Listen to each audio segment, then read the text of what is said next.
ආයිබෝවන් ඔයාලා හැමෝටම Cakenshapes YouTube channel එකට ගොඩාක් ආදරෙන් අලව පිළිගන්නවා. ඔන්න ඉතින් අද මම මේ කප් කේක් ටික ඩෙකොරේට් කරලා තියෙන්නේ අයිසිං වලින් නෙමෙයි. මම මේ කප් කේක් ටික ඩෙකොරේට් කරලා තියෙන්නේ whipped chocolate ganache වලින්. ඉතින් මගේ channel එකේම ඉන්න නංගි කෙනෙක් තමයි whipped chocolate ganache හදන විදිය කියලා දෙන්න කියලා රික්වෙස්ට් එකක් කරලා තිබ්බේ. ඉතින් එයාගේ රික්වෙස්ට් එකට අනුව තමයි මම මේ වීඩියෝ එක අද ඔයාලට අරගෙන එන්නේ. ඉතින් ඔයාලටත් දැනගන්න දෙයක් තියෙනවා නම් ඔයාලටත් පුළුවන් මට මැසේජ් එකක් දාන්න. එතකොට මම පුළුවන් ඉක්මනට ඔයාලට ඒ වීඩියෝ එක අරගෙන එන්නම්. ඉතින් ඔයාලට පේනවනේ කොච්චර ලස්සනට chocolate ganache එක ඇවිල්ලා තියෙනවද කියලා. ඉතින් අපි බටර් අයිසිං වලින් ඩෙකොරේට් කරා වගේම මේ whipped chocolate ganache එක අපිට හදාගන්න පුළුවන්. එහෙනම් ඉතින් අපි ඉක්මනටම වීඩියෝ එකට ගිහිල්ලා බලමු කොහොමද මේක හදාගන්නේ කියලා. මේ ingredients දෙක තමයි මට අද අවශ්‍ය වෙන්නේ. ඉතින් මේ තියෙන්නේ dark chocolate. dark chocolate වලින් මම ග්‍රෑම් 200ක් අරගෙන තියෙනවා. ඉතින් dark chocolate එක ඔයාලා මේ විදියට පිහියකින් ගොඩාක් හීනියට කපා ගන්න ඕනේ. එතකොට අපිට ඉතාමත් ලේසියෙන් දිය කරගන්න පුළුවන්. ඊට පස්සේ මම අරන් තියෙනවා whipping cream. ඉතින් ඔයාලා කැමතිම whipping cream එකක් මේ සඳහා භාවිතා කරන්න පුළුවන්. ඔයාලට වෙළඳ පොලේ ගන්න තියෙන ඕනම whipping cream එකක් භාවිතා කරන්න පුළුවන්.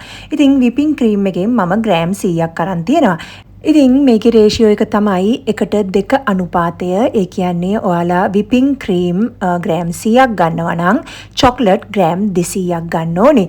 මුලින්ම මම මේ whipping cream එක රත් කරගන්න ඕනේ. ඉතින් ක්‍රම දෙකකට මේක රත් කරගන්න පුළුවන්. ඔයාලට මේක ලිපේ තියලත් රත් කරගන්න පුළුවන්. ඉතින් ලිපේ තියලා රත් කරගන්නවා නම් මේක ගොඩාක් වෙලා රත් කරන්න එපා.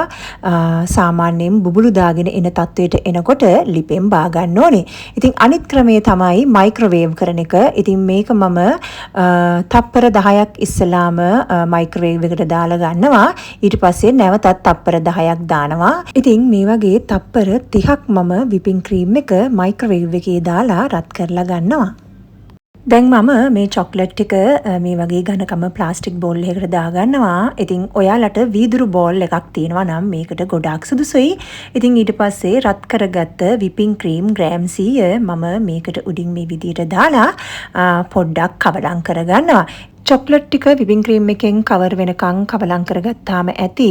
ඊට පස්සේ මේ විදියටම මම විනාඩි 10ක් chocolate ටික දිය වෙනකන් මේසය උඩින් තියලා තියෙනවා.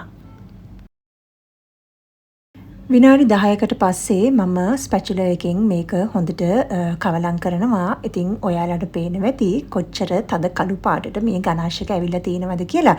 ඉතින් ඒක නිසා තමයි මේකට අපි dark chocolate භාවිතා කරන්නේ. ඉතින් chocolate ටික හොඳින් දිය වෙනකන් මේ විදියට ස්පැචුලා එකෙන් මම හොඳට දිය කරගන්නවා. ඉතින් මේ විදියට හොඳින් දිය කරගත්තට පස්සෙත් මේකේ චූටි chocolate කෑලි ඉතිරි වෙලා තියෙන්නත් පුළුවන්. ඉතින් ඒක නිසා මම මේක දැන් පෙරා ගන්නවා. ඉතින් ඔයාලට පුළුවන් මේ විදියට පෙරන එකක් අරගෙන chocolate ganache එක හොඳින් පෙරා ගන්න. විශේෂ දෙයක් මතක් කරන්න ඕනේ. ඔයාලා chocolate drip එක හදනකොට මේ විදියට තමයි chocolate drip එක හදාගන්න ඕනේ. ඉතින් කේක් ඩෙකොරේට් කරනකොට drip එක දාන්නේ මේකෙන් තමයි. ඉතින් ඔන්න ඊට පස්සේ මම පෙරාගත්ත මේ chocolate මිශ්‍රණය මේ වගේ cling wrap එකකින් හොඳින් වහගන්න තමයි හදන්නේ. ඉතින් මේ වගේ cling wrap එකක් අරගෙන මම මේ මිශ්‍රණය මේ විදියට වහගන්නවා. ඉතින් මේ මිශ්‍රණය මම වහගන්නේ chocolate එකේ මේ cling wrap එක ගෑවෙන විදියට තමයි මේක cover කරගන්න ඕනේ. ඉතින් මේ විදියට මම භාජනයේ ඇතුළට මේ cling wrap එක ඔබනවා මිශ්‍රණයේ ගෑවෙන විදියට.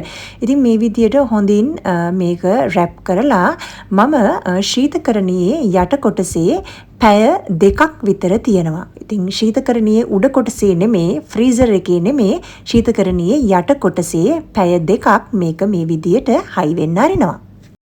මේ තියෙන්නේ පැය දෙකකට පස්සේ. ඉතින් ද්‍රාවණයක් වගේ තිබ්බ එක දැන් හොඳටම හයි වෙලා තියෙන්නේ. ඉතින් දැන් මම මේ කොලේ ගලවලා මේක මේ විදියට ස්පැචුලා එකකින් මික්ස් කරනවා. ඉතින් ඔයාලට පේනවා ඇති මිශ්‍රණය කොච්චර ඝන වෙලා තියෙනවද කියලා. ඉතින් මේ වගේ විස්ක් එකක් භාවිතා කරත් අපිට මේක කවලම් කරගන්න බෑ. ඉතින් අපි දැන් මේක විප් කරන්න ඕනේනේ. ඒක නිසා ඔයාලට පුළුවන් ඔයාලගේ හෑන්ඩ් බීටර් එක භාවිතා කරන්න.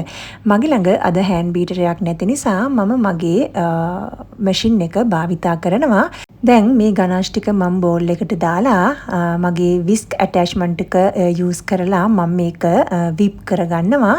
ඉතින් හයි ස්පීඩ් එකේ විනාඩි කිහිපයක් මේ විදියට මම විප් කරගන්නවා. ඉතින් ටික වෙලාවක් මේ විදියට විප් කරනකොට ඔයාලට තේරෙනවා මේ මිශ්‍රණය ක්‍රීම් එකක් තත්ත්වයටපත් වෙනවා. මෙහෙම විප් කරනකොට ඔයාලට තේරෙනවා නම් මිශ්‍රණය ටිකක් ඝනකමයි කියලා වතුර බිංදු 2-3ක් වැඩි දාන්න එපා. වතුර බිංදු 2-3ක් දාලා මිශ්‍රණය හොඳින් විප් කරගන්න. ඉතින් මේක ගොඩාක් වෙලා විප් කරන්න එපා. විනාඩි 2-3ක් විප් කරනකොට ඔයාලට මේ විදියට පීක් එකක් වගේ එන තත්ත්වයට එනවා. ඉතින් මේ වගේ පීක් එකක් තත්ත්වයට එනකොට ඔයාලා බීට් කරන එක නතර කරන්න. ඉතින් මේක තමයි නියම කන්සිස්ටන්සි එක අපිට මේ විප් චොක්ලට් ගනාෂ් එක ඩෙකොරේට් කරගන්න පුළුවන්. ඊට පස්සේ මම 1M නොසල් එක පයිපින් බෑග් එකකට දාලා මේ විදියට විප්ඩ් ගනාෂ් එක දාගත්තා. ඉතින් දැන් මම මේ විදියට කප් කේක් ඩෙකොරේට් කරන්න තමයි යන්නේ. ඉතින් ඔයාලට පේනවනේ කොච්චර ලස්සනට ඩෙකොරේට් වෙනවද කියලා. හරියට බටර් අයිසිං එක වගේ. ඉතින් ඔයාලට මේ විප්ඩ් චොක්ලට් ගනාෂ් එකෙන් කප් කේක් ඩෙකොරේට් කරන්න පුළුවන්, කේක් ඩෙකොරේට් කරන්න පුළුවන්. මේ හැම දෙයකටම ඔයාලට මේ විප්ඩ් චොක්ලට් ගනාෂ් එක භාවිතා කරන්න පුළුවන්. ඉතින් ඔයාලා අද මේ වීඩියෝ එකකිනුත් යම්කිසි දෙයක් ඉගෙන ගන්න ඇති කියලා විශ්වාස කරනවා. නොදන්න කෙනෙක්ට ඉගෙන ගන්න වීඩියෝ එක අනිවාර්යයෙන්ම ෂෙයා කරන්න. එහෙනම් ඉතින් ඔයාලට තවත් දැනගන්න දේවල් තියෙනවා නම් මට මැසේජ් කරන්න. මම පුළුවන් ඉක්මනට වීඩියෝ එකක් හදලා දාන්නම්. එහෙනම් ඉතින් නැවතත් හමු වෙන බලාපොරොත්තුෙන් ඔයාලට සුබ දවසක්.